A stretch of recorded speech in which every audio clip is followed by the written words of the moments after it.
Bom, no segundo episódio da aula de Biologia Evolutiva e Desenvolvimento, a gente vai falar sobre heterocronia e alometria. Bom, vamos começar falando da nossa salamandra aqui, né, da Axolotl, né, ambistoma mexicano. Aqui a gente tem uma salamandra, né, um anfíbio. A gente tem uma salamandra aqui, ambistoma tigrino, né, parente próxima do Axolotl, né, e o que acontece com ela? Ela tem brânquias externas na fase juvenil de desenvolvimento, né, aquática, e ela fica terrestre e tem brânquias, né, as brânquias elas são internas na fase adulta, tá certo? Esse é o comum de todas as salamandras, né? Só o Axolotl é que mantém essa forma juvenil e essas brânquias externas mesmo na fase adulta, tá certo? Continua com esse hábito aquático também, tá certo? Isso daí é o que a gente chama de pedomorfose, tá certo? O que, né, pedo de infantil, morfose, forma. Então é uma forma infantil presente no adulto, tá? E como que isso pode acontecer, né? Como é que a gente pode enxergar a evolução desse tipo de característica, né? A gente tem dois caminhos para isso, né, que estão representados por esses dois gráficos aqui. Considerando que todas as salamandras apresentam esse desenvolvimento e que só, né, o axolotl, que é uma exceção, né, a gente pode, então, inferir que a condição primitiva era essa daqui, compartilhada por todo mundo, e essa condição que acontece é uma condição derivada. Então, a gente vai imaginar um ancestral aqui, tá? Como, por exemplo, né, o ancestral comum dessas duas salamandras, né, que tinha um desenvolvimento, né, em termos de tempo, aqui é o tempo absoluto, vamos dizer 20 meses que seja, né, então ela vai desenvolvendo, tá certo? E ela chega na fase adulta aqui com a condição de reprodução, tá? Então, nessa fase adulta aqui, de 3 para 4, ela já não tem essas brânquias externas mais, tá certo? O que acontece? Pode ser que aconteça o seguinte, que o jovem, com uma idade jovem, uma idade cronológica jovem, começa a se reproduzir, tá? Então essa é uma possibilidade, né? Então o que acontece? Ele, ao invés de demorar, né, 18 meses para se reproduzir, ele se reproduz com 5 meses, por exemplo, tá? Então como ele se reproduz com 5 meses, ele já está numa fase adulta, ele não se desenvolve mais, ele fica com essa aparência da idade que ele tem, que seria uma idade juvenil, tá certo? E se reproduz nessa idade. Isso é o que a gente chama de progênese, tá? Então a progênese é quando você tem você acelera a reprodução, você reproduz cedo de fato, tá? Mas a outra opção, que é o que provavelmente acontece com essa salamandra e com a maioria dos organismos, é o que a gente chama de neotenia. Na neotenia, o que acontece? Não é que então, o ancestral do mesmo jeito, né, tem o seu desenvolvimento normal e se reproduz lá com 18 meses, tá? Na neotenia, ele continua se reproduzindo com 18 meses, mas o que acontece é que há um congelamento do desenvolvimento, né? Você retarda o desenvolvimento. Então ele não se desenvolve. Então, no fundo, não é que ele seja ele não é um infantil, né, que se reproduz. Na verdade, ele é um adulto que se reproduz, mas ele tem uma aparência, uma forma de jovem, tá? Isso é o que a gente chama, quando isso acontece, a neotenia, tá? Então, a neotenia e progênese são dois mecanismos que levam à pedomorfose, tá certo? Na grande maioria dos casos, é difícil saber qual é um, qual é outro, né? Mas geralmente usa-se mais a neotenia como mais comum, mais aceito, porque é mais fácil imaginar que o desenvolvimento seja suspenso até o adulto que consegue se reproduzir por ter desenvolvido condições fisiológicas para isso, do que toda uma aceleração do processo fisiológico para a reprodução, tá? Esse é o caso da nossa salamandra lá do México. Bom, a pedomorfose, ela é um tipo de heterocronia, né? Então o termo mais amplo que engloba inclusive a pedomorfose é o que a gente chama de heterocronia. O que é heterocronia? Hétero diferente, cronia, né, de cronos, tempo. Então é desenvolvimento com taxas distintas, né, com tempos diferentes, tá certo? A heterocronia é o quê? São taxas diferentes de desenvolvimento de células reprodutivas e células somáticas, tá certo? Então as células, né, no caso da salamandra, por exemplo, as células reprodutivas se desenvolvem para ela poder se reproduzir, mas as células somáticas continuam numa fase inicial do desenvolvimento, tá certo? Então há um descompasso, uma heterocronia entre o desenvolvimento reprodutivo e somático, isso é, né, no caso da pedomorfose. O Darcy Thompson, né, escreveu um livro clássico aí no começo do século XX, né, sobre crescimento e forma, que fala muito dessas questões de mudanças no desenvolvimento e ele compara muito geometricamente diferentes espécies, né? Por exemplo, aqui ele tem um dos diagramas, né, do livro, onde você tem diferentes espécies, diferentes gêneros, na verdade, de peixes ósseos que têm formas que são aparentemente muito diferentes, tá certo? Mas quando você faz quando você plota isso num grid, né, de uma análise geométrica, né, você vê que, na verdade, eles parecem ser distorções uns do outro, né? Você tem distorções geométricas que convertem a forma de um para outro com facilidade, apesar deles parecerem muito diferentes. Então, né, então, esse peixe aqui com esse daqui, por exemplo, basta você fazer uma distorção que você tem uma forma diferente. O que sugere que talvez não seja tão difícil assim mudar a forma, por exemplo, ou mudar o tamanho, tá? E esse é um componente importante desses estudos, né? A heterocronia, então, no caso da pedomorfose, é entre células somáticas e células reprodutivas, mas ela pode ser entre células somáticas uma em relação à outra, certo? Então, algumas partes do organismo desenvolvem em tempos diferentes de outras partes do organismo, tá certo?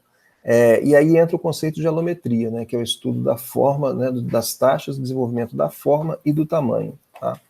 Aqui eu fiz uma analogia com garrafas de refrigerante aqui, só para ter uma ideia, porque a forma e tamanho são dois componentes fundamentais quando a gente está estudando o desenvolvimento, quando a gente está comparando, vendo a heterocronia, vendo essas mudanças, né? Então você tem, por exemplo, aqui a gente tem garrafas que têm formas diferentes, formas parecidas, quase iguais. Aqui você tem uma forma um pouco diferente, né? Mas o tamanho é o mesmo, né? Todas elas têm o mesmo tamanho, tá? Aqui você já tem 3 formas que são a mesma forma, mais ou menos, mas são de tamanhos diferentes, tá? Aqui você já tem 2 formas iguais e também tamanhos diferentes, tá? Aqui você tem talvez mais ou menos, né? O mesmo tamanho, o mesmo volume, né? Um pouco mais aqui na latinha, mas formas completamente diferentes, tá?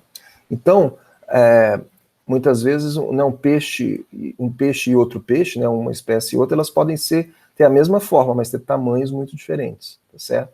E o tamanho, alguns estudos mostram que o tamanho talvez seja a linha de menor resistência evolutiva, né? Então, dentre uma linhagem, né, então, estudos, por exemplo, do Gabriel Marroig, lá da USP, né, com primatas, mostram que o tamanho é aquela linha de menor resistência para a evolução dos primatas. Então você tem vários primatas de gêneros diferentes, aqui na América do Sul, por exemplo, que são basicamente, quando você olha para o crânio deles é basicamente mudanças de tamanho. A forma não muda tanto, mas o tamanho muda bastante, tá?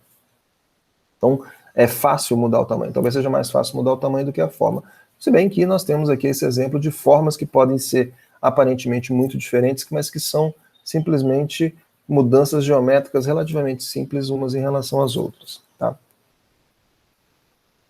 E a ideia de alometria é muito importante, muito interessante, né? A gente tem vários exemplos, inclusive na nossa própria espécie, né? Então, um bebê, por exemplo, aqui meses, né, semanas de fertilização, né? Com 9 semanas de fertilização e com, né, 40 semanas de fertilização, próximo, né, já do nascimento. O que acontece? Você tem, né, no início, né, a cabeça é praticamente metade do embrião. E à medida que o tempo vai passando, né, a cabeça vai ficando menor, né? Então, com 38 semanas aqui, a cabeça já é um quarto, né? Já diminuiu bastante em relação ao resto do corpo, tá certo? Então, você vê que tem taxas de crescimento diferentes, né? Então, aqui, por exemplo, o corpo está crescendo numa taxa maior do que a cabeça. A cabeça está grande, né? Ela foi ficando proporcionalmente menor, vamos dizer assim, tá? Aqui também, ó, a idade, né? Aqui para seres humanos também, a idade está no eixo X, tá? E aqui no eixo Y você tem múltiplos do peso ao nascer, né? Então, sei lá, pegando o peso ao nascer, você tem em relação ao peso no nascimento. Então você vê que, por exemplo, né, com 10 anos, certo? A gente tem um corpo, né, que é menos de 10 vezes, talvez, né, 10, mais ou menos 8 vezes o nosso o nosso corpo em relação ao peso do nascimento, tá? O coração aqui, por exemplo, já é 5 vezes, tá? O cérebro já é menos do que isso, 3 vezes só. Então você vê que o nosso cérebro, ele cresce muito no começo, mas depois ele basicamente para, né? Então, quando você tem 10 anos, por exemplo, você já tem um cérebro que não vai crescer mais, né? Já o coração continua crescendo, o corpo continua crescendo, né? Mas o cérebro, ele cresce muito no início do desenvolvimento, depois ele para, o que é mostrado aqui também por esse crescimento da nossa cabeça, que também é muito acelerado no começo, mas depois diminui. Aqui é uma comparação do desenvolvimento do crânio de um chimpanzé e do crânio humano, né? Então você vê aqui no início, ainda no embrião, né, um jovem, ainda muito parecido, mas você vê que o adulto, não é um jovem aqui, mas aí você vê que o adulto, né, aqui é um jovem, aqui já é um adulto de 1 ano. Quando você pega o adulto, você tem uma condição muito prognata, né? Então a parte do rosto, né, dos chimpanzés são muito projetadas comparadas com o do adulto. Mas quando você compara o jovem do chimpanzé com o adulto de seres humanos, né, você começa a pensar, né, tem muitas semelhanças, tá certo? Então, será que, né, nós somos, né, a partir do ancestral comum de humanos e chimpanzés, da evolução, será que nós somos neotênicos, né? Será que nós mantivemos características que estão presentes no jovem, que estavam presentes no jovem dos ancestrais, e acabamos segurando, né, não desenvolvendo a mandíbula como acontece na linhagem dos chimpanzés? Né? É uma possibilidade, né? Interessante. Que pode estar ligada a genes que controlam o desenvolvimento da linhagem humana. E nesse contexto é muito importante a gente pensar na modularidade, exatamente, né? Quando você pega um crânio, por exemplo, o crânio, apesar de ser o crânio é um módulo dentro do nosso corpo como um todo, tá? Mas então o nosso organismo é formado por módulos e você tem módulos dentro de outros módulos, tá? O que está mais ou menos ilustrado aqui. Você tem então, por exemplo, o módulo 1 com componentes que estão mais ligados entre si, que o desenvolvimento deles é mais dependente entre si, do que com o módulo 2, que também tem componentes dependentes entre si. 1 e 2 tem mais conexão entre si, formando um outro módulo, que seria o módulo 4, tá? Do que em relação ao módulo 3, por exemplo. Tá? Então a gente pode pensar nisso, né? Nosso corpo como um todo. Vamos separar um módulo que seria a cabeça. Tá? Então na cabeça a gente tem, por exemplo, o componente do crânio e o componente da face da mandíbula. Né? Então aqui, por exemplo, se você compara, né, um cachorro aqui, por exemplo, tá? Você tem um desenvolvimento muito diferente. Você vê que, né, a parte da face do rosto é muito mais desenvolvida em relação ao crânio. Já nos humanos o crânio é muito desenvolvido e a face é menos desenvolvida. Tá? Então esses são módulos, né? Esses módulos são muito importantes. Geralmente eles se desenvolvem em conjunto, né, de uma forma mais homogênea, vamos dizer assim. E entre eles é uma forma mais heterogênea. Tá? E aí a gente entra, né, nessa questão que a gente, né, comentou no primeiro episódio, sobre a questão do genótipo e fenótipo. Tá? Então a gente tem os genes, tá certo? Que são os vermelhos aqui, tá certo? E a gente tem os caracteres fenotípicos, que estão aqui em cinza. Tá? Então quando você tem genótipo e fenótipo, quando você mapeia o genótipo e fenótipo, você tem algo assim, né, onde você tem genes, você pode ter vários genes associados a uma característica, você pode ter várias características dependem do mesmo gene, então é uma rede de interações que leva a isso daí. Mas, na verdade, o real, né, é mais ou menos isso daqui. Ó. Você tem genes que levam a fenótipos, só que ao longo, né, desse processo, você tem os efeitos do desenvolvimento, tá? E você tem os fatores ambientais. Então, os efeitos do desenvolvimento que vão levar a determinado fenótipo, eles vão ser guiados por esse desenvolvimento. E eles vão sofrer influência dos fatores ambientais. Então, os fatores ambientais influenciam diretamente o desenvolvimento, que leva a fenótipos que não vão estar moldados simplesmente pelo genótipo. Tá certo? Então, essa conexão direta genótipo-fenótipo, na verdade, ela não é tão direta assim. Ela é modulada, né? Ela é intermediada pelos efeitos do desenvolvimento junto com os efeitos ambientais. Tá? Então é importante ter em mente essa figura aqui para os nossos próximos episódios. Nós vamos falar sobre genes reguladores do desenvolvimento e, finalmente, sobre homologia profunda.